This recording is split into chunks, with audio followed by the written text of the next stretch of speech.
Hey,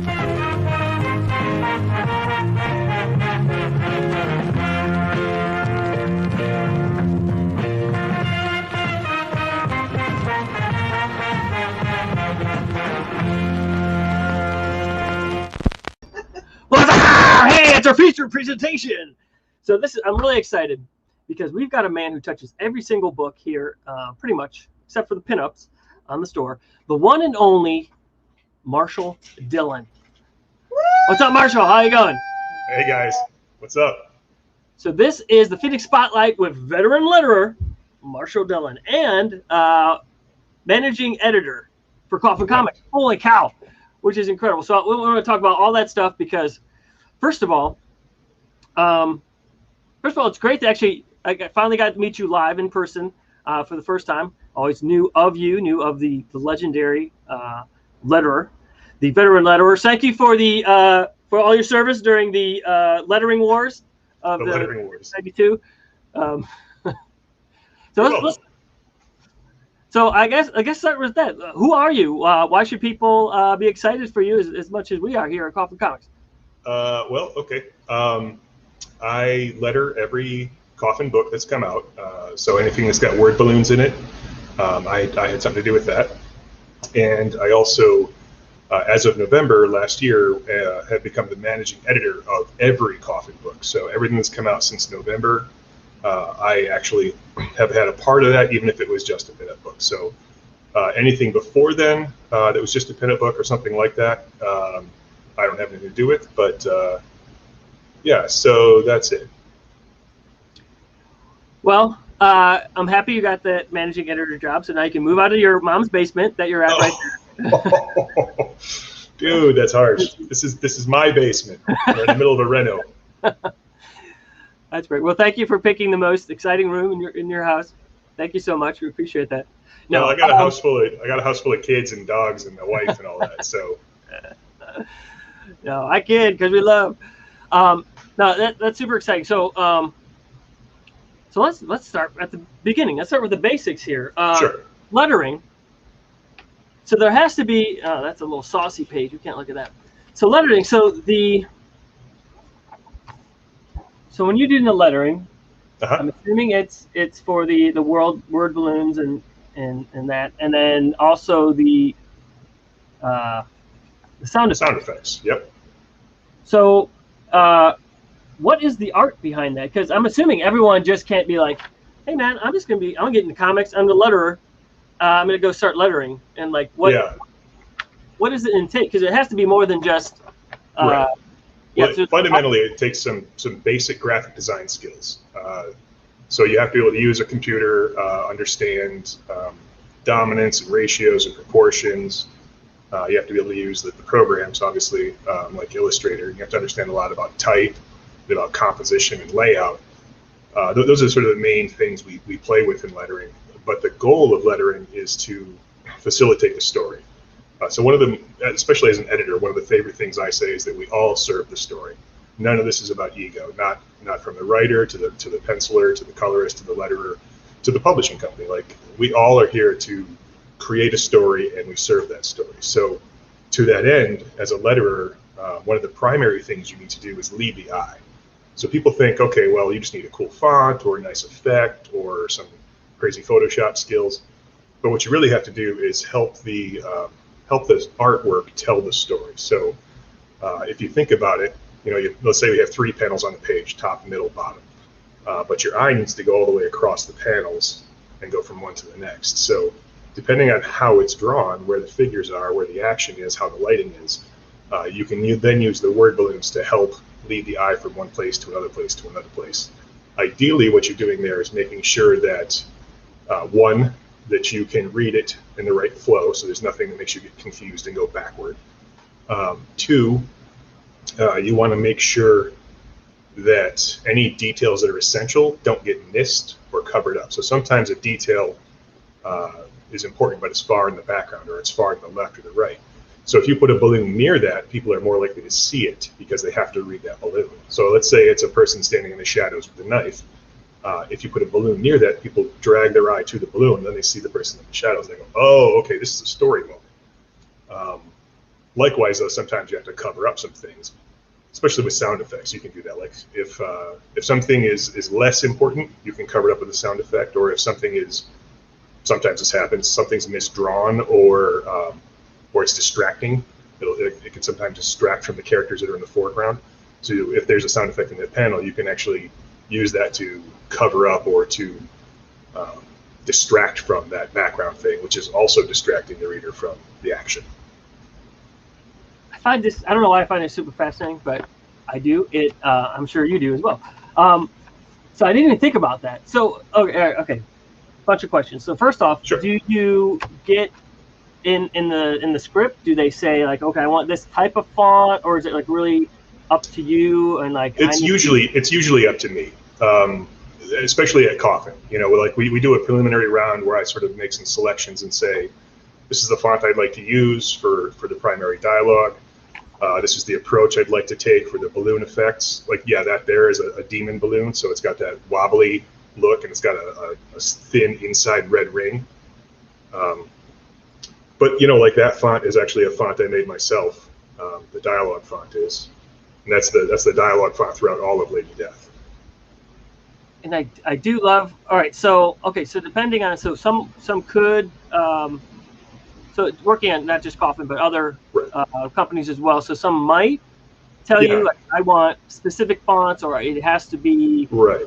Like when I'm working with DC, you know, they'll say, okay, well, Batman's captions look like this, and then you have to match that style and sometimes that font, so that you know, are on brand, so to speak. But you know, at Coffin, I was able to help build that visual look from the very beginning. So. That's right. So did you also start with the very first Coffin book? Yeah, Chaos Rules. Yep. What about Zack the Zombie Exterminator? Did you do that one? I did that too. Yeah, I did Zack the Zombie Exterminator. Well, I guess Chaos Rules is the first one, and then as the Coffin version is right. Is yeah, because it was Chaos Rules, and then Zack, and then back to Lady Death, and then eventually Lamarta. So you do them all the full Coffin verse. Zack, Lady Death, Lamarta, and Hellwitch. Yep, all of it. Are there some fonts or some lettering that's more fun than others, like Hellwitch or something like that, depending on the? As far as the page-to-page, panel-to-panel lettering, I wouldn't say so. You know, some things are more fun to do because the art is different. And like some artists are better at telling a story, and if an artist is better at telling a story, that artist is more fun to work on because it makes your job easier. But it also makes it more exciting because you don't have to question. You're just like, oh, here's the perfect spot, bang. Oh, here's exactly what I need to do here, pow. And if the art is not good, then you can run into trouble because you're like, well, here's the perfect spot, but that's right on top of somebody's face. So I can't do that. You know, I have to sort of refigure things. And sometimes when you refigure to accommodate the panel, that can sort of screw up the whole page's read. So you kind of have to do that juggling act. If the artwork isn't great. So as far as like what's fun to work on, I just like exciting comics. You know, Lady Death is great, Hellwitch is great, Zack the Zombie Exterminator, Love Muerto, all those books are a lot of fun to do. So yeah, that's really the key. If it's a fun book, I'll like working on it. So it sounds like too, so if you work with an artist longer, you guys kind of like can flow together, so he knows you know, like, oh, this is the area. I know word bubbles are going to be here, and I know how Dillon likes to put him in there, so I'll leave space for him to work, and then you guys kind of like work off each other based on your history together. Yeah, every artist, when they're doing their layouts, when they're figuring out how they're going to draw the page, they should be roughing in where they think the word balloons will go. And I might not follow that exactly, but at least if I know they're thinking about it, then they're going to be leaving some room that I can work with. And sometimes they're spot on, sometimes they're off, but I have enough room. But rarely, very rarely, if they're thinking about it, do I ever go, man, I just can't work with this. So yeah, the longer you work with an artist, the more you understand their rhythm, and the more you understand a writer's rhythm, the more comfortable and the better the whole project can be. As an example, I've worked with Jim Zubkovich, which you guys probably all know as Jim Zub, for 20 years, 15 years maybe. We've done books at Image Comics, books at Udon Comics. We've done online comics. We've done all kinds of stuff. And Jim also writes books for Marvel, and he's done books at Dark Horse and everywhere. So yeah, working with Jim is great.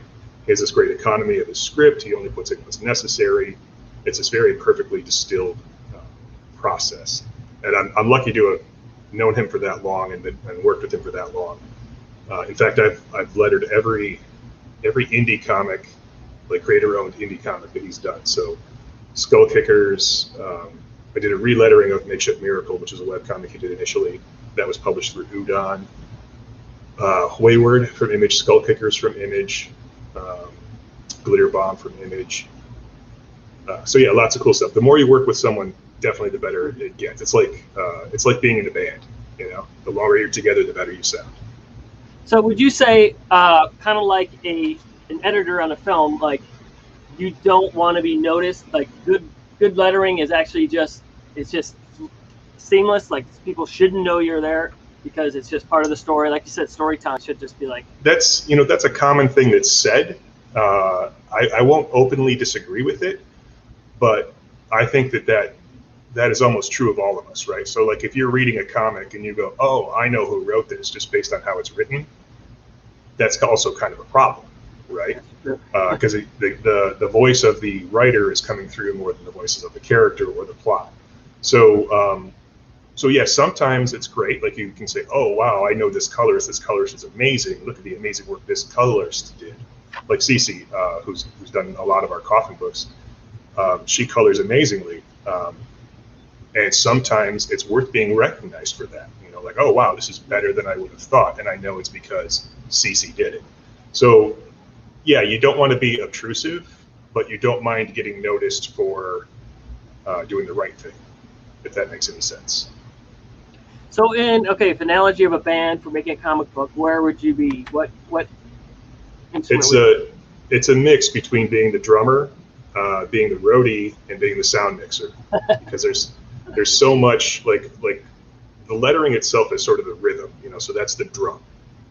You're driving the beat of the story. But there's a lot of other aspects to it where you get into those other things like sound engineer, where I'm like tweaking things and saying, okay, well, if we and like this will happen occasionally, not very often, but I'll sometimes say, look, if we just recrop this panel in this way, it'll work better. So sometimes, like if you look here in the camera, if I'm very tall in the panel, this camera's the panel, there's not a ton of room for lettering. But if I drop down like this, there's a lot more room for lettering. So sometimes I'll make a recommendation like that.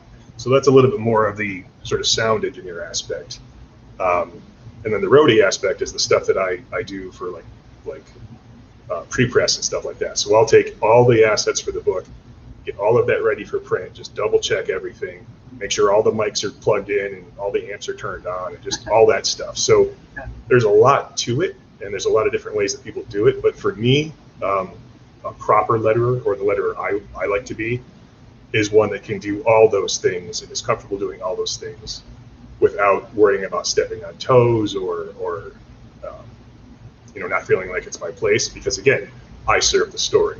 And if someone cops an attitude with some of those decisions or those recommendations, well, they're not serving the story. They have an ego issue. So to me, that's kind of what I do. I carry the amps, I plug everything in, I play the drums, I set the beat, that sort of stuff. I'm not a guitar player, I'm not singing, it's not my story.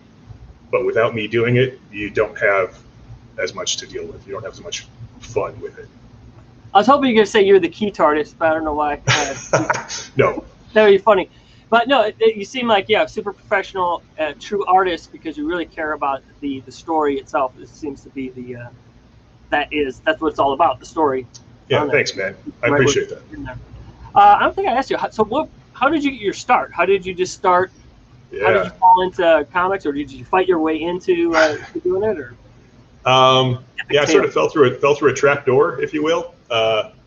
So 1993, I graduated high school, and I had been reading comics, since I was about 10. I loved the X-Men and books like that. And since it was the early 90s, Image Comics was out there. There was this whole revitalization of indies.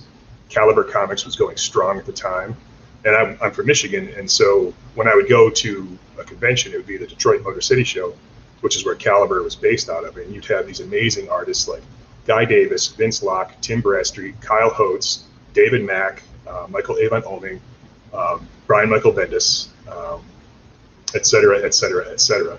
All these guys were there, and they were all super indie. There's a ton of black and white comics back then, and just you know, a bunch of young people trying to really set the world on fire. And like most of those guys, I pretty much just, in trying to set the world on fire, I pretty much just burned down my garage and was like, man, I messed that up. But it took a while of like doing ash cans and doing indie comics and doing my own indie comics. You know, the first books I published, I was paying artists right out of the gate, and they weren't making much money, but you know, I wasn't going to ask people to work for free. So I did all that, and you know, tried to hang on for a while. It wasn't working out. Decided, forget this, I'm done. I did one last show, and I was telling some friends like, yeah, I'm just going to quit this. And about 2 months later, I got a call from Josh Blaylock, who was a friend of mine at the time, and he was doing the G.I. Joe comics. And I don't know where we were in that. Maybe we're on like issue 8 or 9 or something. So I came on in the short term for doing like press releases and business management stuff. And then that shifted pretty quickly into a managing editing position, which then graduated to an associate publisher position. And during that time, we did G.I. Joe, Voltron, Micronauts, G.I. Joe versus Transformers, Dungeons and Dragons, Dragonlance, Dungeons and Dragons, Forgotten Realms. So lots of books like that. And also during that time, that's when I started lettering, and then that's when I started freelance lettering. So the first freelance lettering book I did was called The Long Road for Oni Press, drawn by Eduardo Barreto. I did another book for them called F-Stop. That was written by Anthony Johnston. And then I just started freelancing around. I did a book at Image with Mike Norton that was called Nightclub. And yeah, that kind of got me into it. From Devil's Due, I went on to work with Udon, which was publishing through Devil's Due up until the point when I left Devil's Due and Udon was also leaving Devil's Due. So I became managing editor and letterer at Udon. I lettered all the Street Fighter comics from then on, and lettered a bunch of manga. And we started working with a Korean company, which was called Ice Kunyin, or Studio Ice. And Studio Ice had also done two miniseries through Devil's Due. But when I left, and when Eric Coe brought me on at Udon, Studio Ice needed managing editor and letterer too. So I started doing that for both of those companies. And then I started doing that for Boom as well. So at one period in time, I was the managing editor and primary letterer for 3 different companies. Slowly, of course, everyone's business models shift and the economy took a crap. So some things got rejiggered. But then I basically moved out of Chicago and moved back to Flint, Michigan. So you can imagine the expense of living in Chicago and the affordability of living in Flint, Michigan. Yeah. And sort of restructured my life and focused almost entirely then on lettering. And yeah, and then did that for a number of years. When I started working for Brian, I think I had moved to Milwaukee then. And I came on to Coffin just as a letterer initially. And here we are. Here's some of the La Morta lettering you did on there. So yeah. Let's jump, let's change gears for a minute. What the heck does a managing editor do now that you're a managing editor at Coffin Comics? Like, you know, that's a good question. That sounds like a big deal. A lot of titles mean different things to different people. So a managing editor implicitly has some authority because he's an editor and a manager, he or she.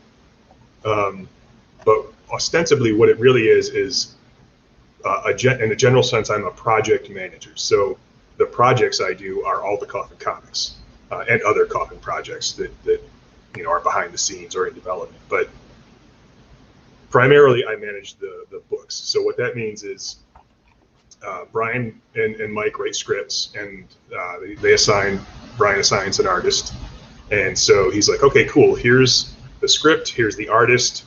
I'm thinking the deadline of here, figure out the pacing of that so the artist will have a schedule to work from.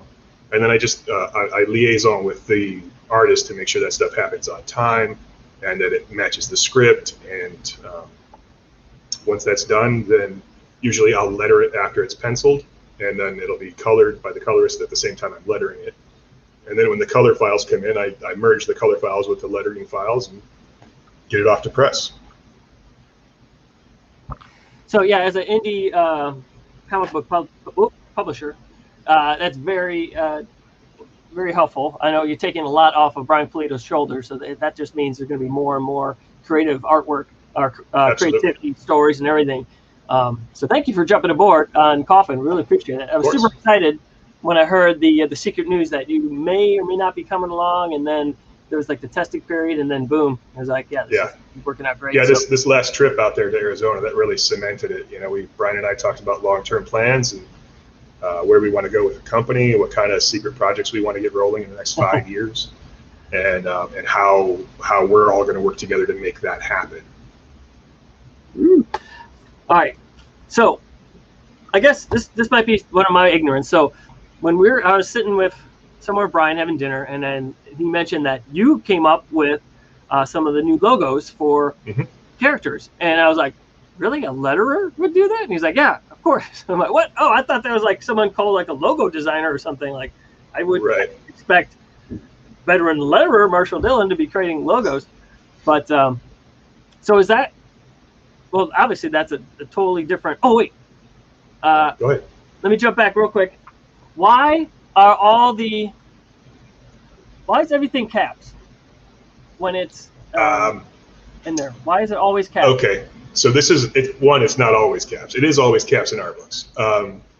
It's not always caps in lettering, but it used to be that it was almost always caps, because writing capital letters by hand was a lot easier and predictable, because your letters would all be the same height, and the line weights would all be the same thickness.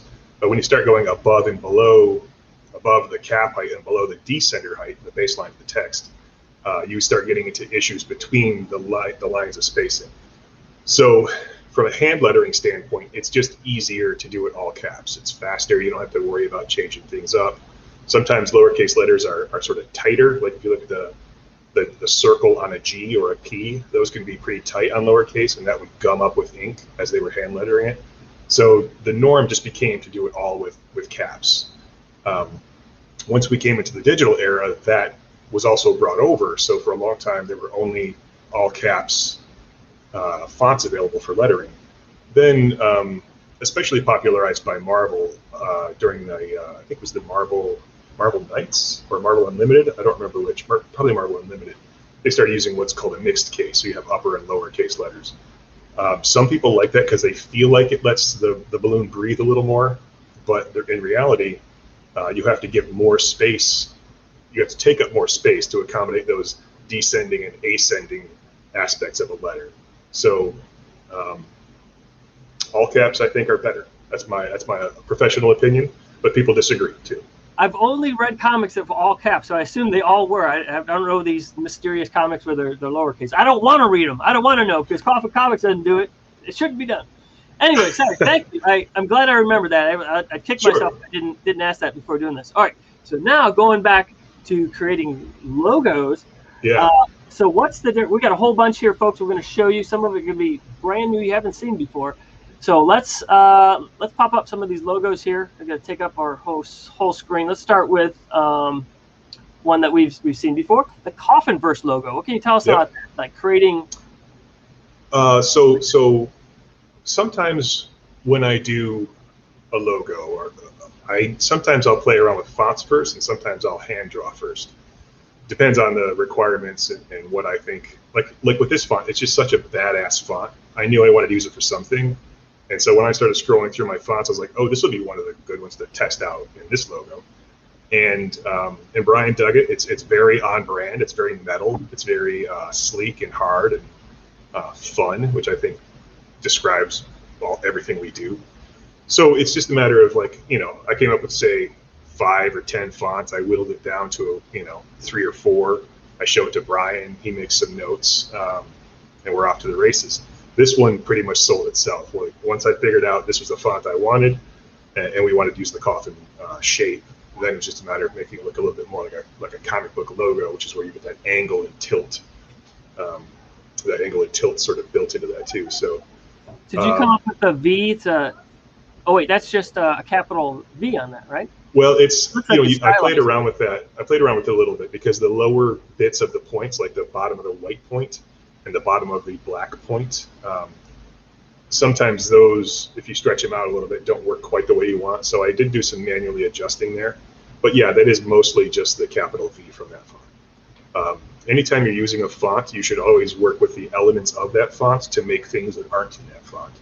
So as an example,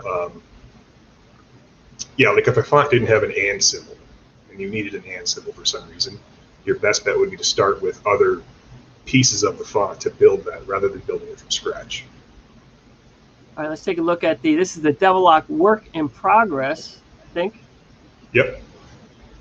So so you see there, the top one, it's just the red outline. And first, this started off, let me think now, this was by hand, but it was referencing a similar letter style. So what I did was I had a reference point and said, okay, I'm gonna make my letters basically this general shape, but all of it was actually done by hand. Not done digitally by hand. I didn't draw this on paper. So I created the letters, I adjusted all the heights and things, I played with the spacing between them, I played with the center thing and the O's several different ways. And then I started working on those bits that cut into it. And playing with those and doing them in different places and different sizes and trying to figure out what works best there. Then I was pretty sure we were going to go with red, but if we ever change that, that's easy enough to do. And then I was just playing with, like I put the pentagram or the 5-pointed star in the V. That was fun. I played with that in the O for a while. I didn't like it. I didn't want it in 2 places, so I ended up putting it in the V. And if we ever have to take that out, like if it just doesn't read well, we can take that out. But yeah, this is the final one, I believe. So you can see it's much more bold than the other 2.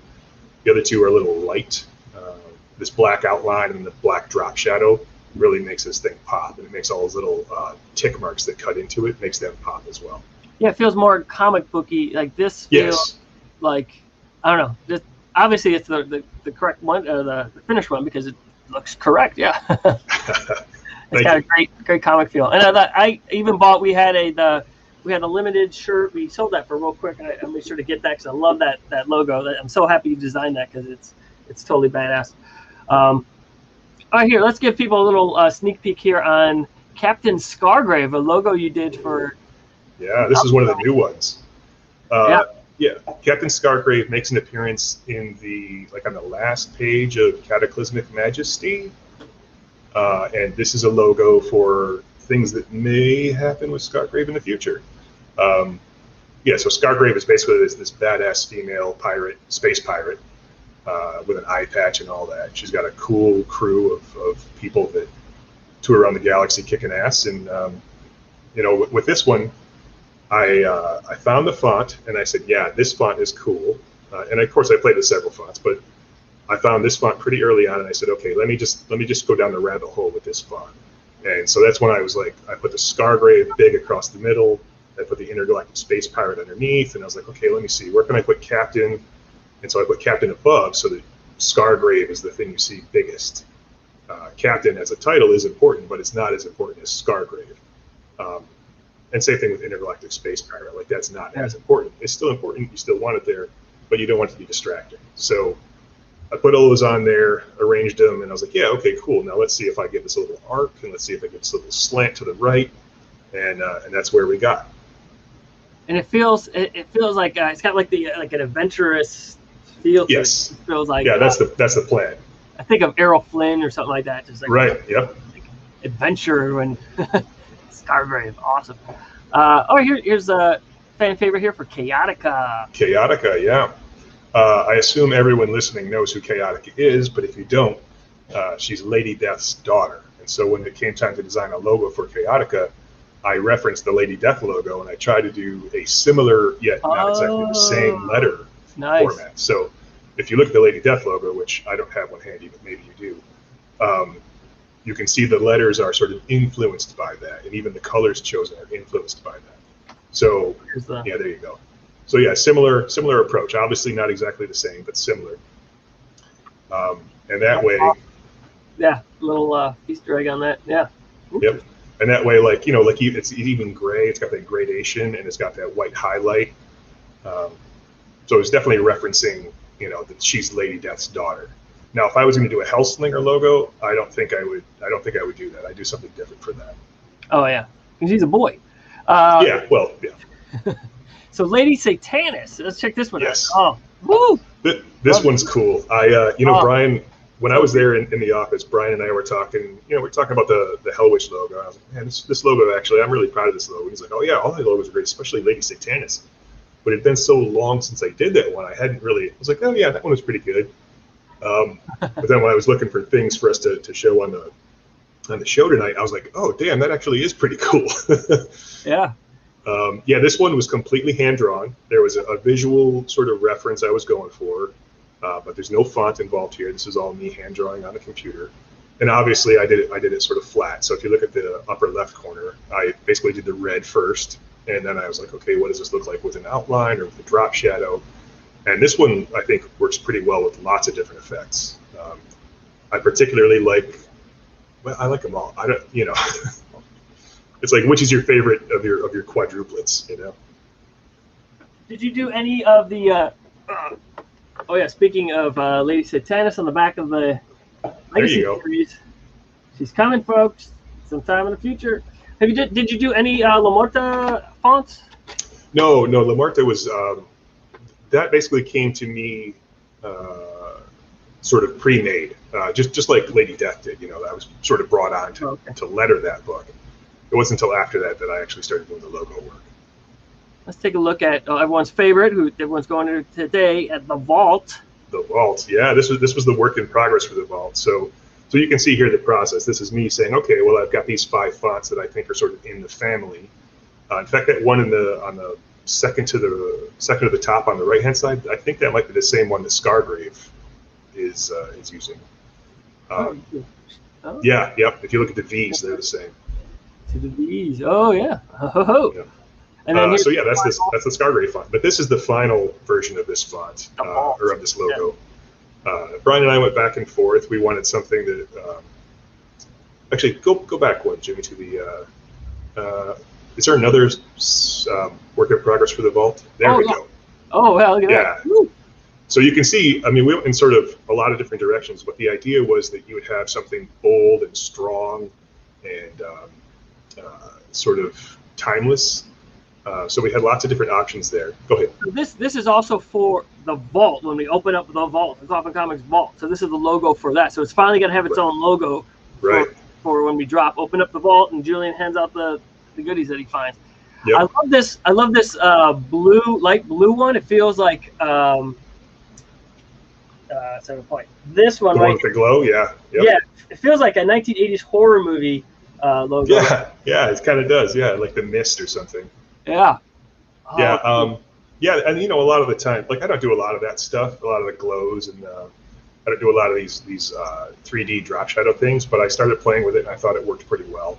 And we pursued that for quite a while. In fact, if you look over, let me see if I can do it. The one up top here was the front runner for a long time, and then Brian's like, you know what? Let's go back and let's play around a little bit. So then I started using the font down here. This is hard. I started using the font down there, or the font down there, that played around with that, and that's how we got to the eventual logo, which is still still bold and fun, but it's less dramatic. It's more understated. So if you go to that one, we actually had this version done with a lot of cracks in it, so it looked like sort of busted up stone or concrete. But some of those cracks looked more like veins, so it was really kind of hard to pull that off. One of the things we were referencing was an old Hulk logo, which is all made of like bricks that are crumbling and stuff. Oh, cool. And so that's why we were pursuing the cracks as an idea. But in the end, Brian thought that was the best one, so that's what we went with. All right, so then the final logo we're going to look at here is from Hellwitch. Wait, did you do Hellwitch? I did, yep. That logo, yeah. That one was very interesting. I went down a lot of different roads with that. I was trying lots of different things. I didn't know a lot about the character when I started working on it, other than she's a demon, a red demon woman, and I'd seen pictures of her. So when I designed that, in the end, what I went with was a hand-drawn approach. So that's not a font. That's actually me working by hand. And I liked the pointiness of it, which echoed her horns. I liked the curves that echoed sort of her shapely body, but also the fires of hell. And I wanted things to be very, I wanted each letter to be its own. So like if you look at the L's, they're 2 different heights. If you look at the H's, they're not only 2 different heights, they bend 2 different ways. And the height of the ascenders on the H, the parts that stick up, those are different heights. About the only thing that really carries through is that all of the letters have some pointed aspect to them. So, the tops and the bottoms of the H, the tops of the L's, the point that I had to work into the C there to do like a loop sort of thing there. Yeah. So I thought that logo went especially well because it really captured to me the essence of the character. Yeah, I remember seeing like all your test ones. Brian kind of showed me before, and like, yeah, they're totally rad. Like all the different, just how you did like Late Satanic, you had all those different versions of that. Yeah, I'm sure I had lots and lots of versions of that one. Sometimes I don't keep those around, so let's talk about this Wargasm. Speaking of Hellwitch, Lady Death, so you have the Wargasm. Oh man, I love that. Yeah, in the picture here, it looks, you can see those lines across the horizontal lines. Those actually aren't in the logo. It's a smooth blend from red to orange. But when sometimes when you output JPEGs and things, they can get a little wonky. But yeah, this is cool because I get to use my Hellwitch logo and the Wargasm logo together. Of course, the Lady Death logo is the standard one. But with this, yeah, I want, again, you have some heaven and hell stuff going on, so I wanted to get some of that fiery aspect.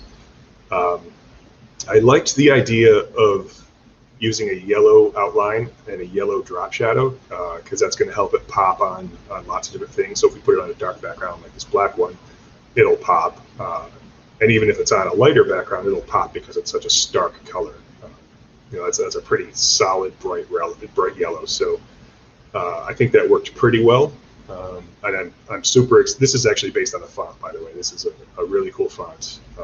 Can't remember the name offhand, but it has a very like cartoony, like I don't know, Golden Age type of cartoon feel. I don't know, maybe it's just the colors too with it, but yeah, the combination, whatever you did there, it's just like wow, it's like perfect. It's just Thank you. Yeah, with color, I try to be, and even with my drop shadows, I try to be very. Let's see how to say this. Very simple and very sort of design smart. Like it's very easy to overwork a logo. I put too much into it and too many flares and bends and pops. And I think that might be where that One Vault logo was heading. It was getting too busy, basically. And with Wargasm, I let all of that energy that you want just be in the font, in the jagged aspect of the font. And then everything else was just basically don't mess this up, like don't detract from what's working here.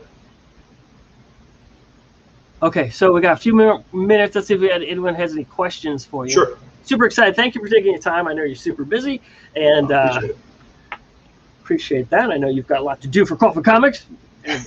Well, it's Friday night, man. It's my time. Oh yeah, it's later out there, right? You're Michigan. Yeah, I'm East Coast, so yeah, it's almost that's about 7:45. So big up from Nathan. Thank you. Hey Nathan. What's up? Hey Rob. All right, so from Robert, what is your least favorite font? Oh boy, Papyrus, Comic Sans. Oh God, Comic Sans, yeah, for sure. How about if I go with least favorite? I was going to say least favorite comic book font, but now I'm stuck. I'm gonna say Papyrus because every time I scroll through it and I see it, I'm like, oh no, that's Papyrus. Don't do that. I got to look that up. Everyone, look that one up and see why it's so horrible. It's not that bad of a font. It's just got overused. Okay. And there's another one called Dauphine, which is a beautiful font, but it's everywhere. That's the crazy part. Once you know these fonts and you're like, you use it for anything, you'll see them. Yeah, you see them everywhere. There's like this in Arizona. There's like this country-looking one that's like they used everywhere. It's just like it's so generic because it's like, oh, I don't know. It's like Arizona font. All right, here's one from Evilnosity. Appreciate all the work you do for your lettering. Thank you. Thank you, Anthony. Beer's on me next time. Oops, spam call. Yeah, just placed my order. These videos are making me want more. Hell yeah. Thank you, Heather. Let's see. This is so good to watch. I'm learning heaps. And you know what? I don't see that much people talking about this secret arcane art of lettering. There's not too many letterers out there that I want to give up the ghost on there. So thank you for doing that.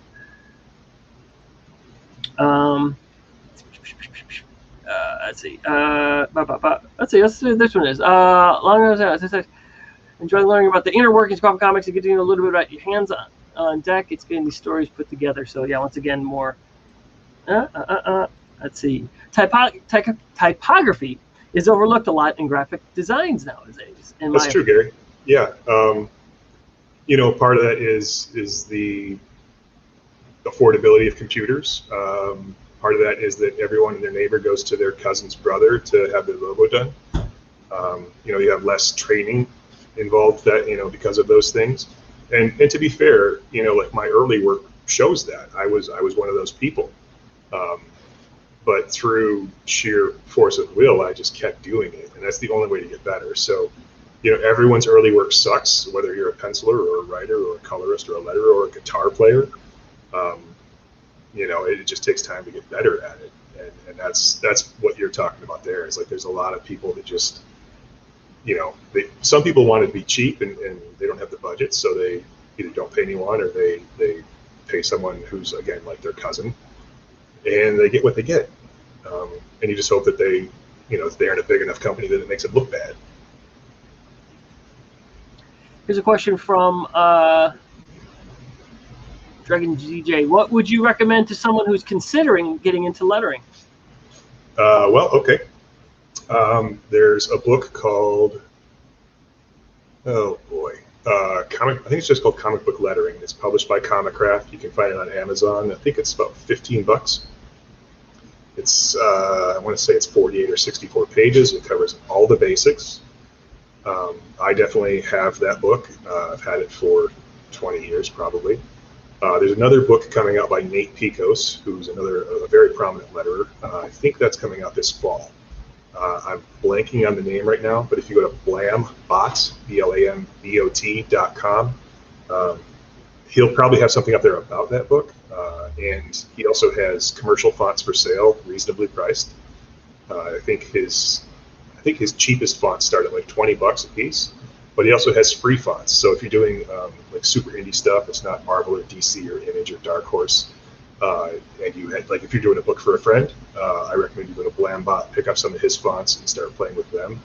He also has some tips and tricks on his website for how to do things. And you can check out my YouTube channel, which is, what's it called? How to Letter Comics. Yeah, if you go to YouTube and just Google How to Letter Comics, I will pop up in that list somewhere. The icon for it, I believe, is either my face or it's a weird starburst with a face in it. Awesome. And I knew this would happen. Time flew by. We're already at the end point of this. Just want to remind folks real quick that, you know, this is in celebration of the, let's see, is this, can't get this screen to move. Is this one moving? Yep. All right, so this is in honor of the Phoenix Rising 2021 celebration. All these great goodies we have for sale. Don't forget to jump on there. Most of these comics have been lettered by veteran letterer Marshall Dillon. And, that's right. Go check those out today. Make sure don't miss that. So do you have anything, final words for the Fiends and Sworn at home before we wrap this up? Just stay tuned. We've got so much planned. Brian literally has everything outlined for the next 5 years, and we have to ramp up production just so we can deliver all the awesomeness. It's going to be a lot of fun. I'm very happy to be on for the ride. So hopefully you guys are happy too, and yeah, stick around. We got lots to do. Oh, hell yeah. So I'm happy you are I'm gonna get this ready to go out, the outro here. So happy you are now doing the editing stuff. That is so awesome. But you know, and I'm happy that we are finally get to introduce you to the Coffin universe here through your lettering. Everyone knows you as veteran letterer Marshall Dillon from all the Kickstarter videos. So you are famous in your own right. Everyone knows, and everyone thanks you for your service as a veteran letterer throughout the lettering wars of '92. So thank you for that. But awesome. Thanks a lot, Jimmy. We'll see you again in the future. Thanks you, everyone. Stick around tomorrow, or actually at in 15 minutes, we're going to be doing for the Catacombs.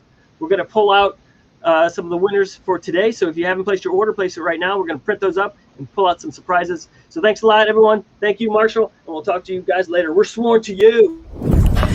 Swarmfest, Swarmfest, Swarmfest. Swarmfest, the global gathering for Coffin Comics fiends and the Swarm, featuring exclusive parties, artists, signings, commissions, panels, beer, food, coffee, alcohol, tours of HQV2, trading posts, CGC, friendship, community, camaraderie, shenanigans, insanity, and more. Plan ahead. Be there. Tickets and details on sale now at coffincomics.net/Swarmfest. Presented by Coffin Comics. Swarmfest, Swarmfest, Swarmfest. February 25th through 27th, 2022, Mesa, Arizona, USA. Swarm.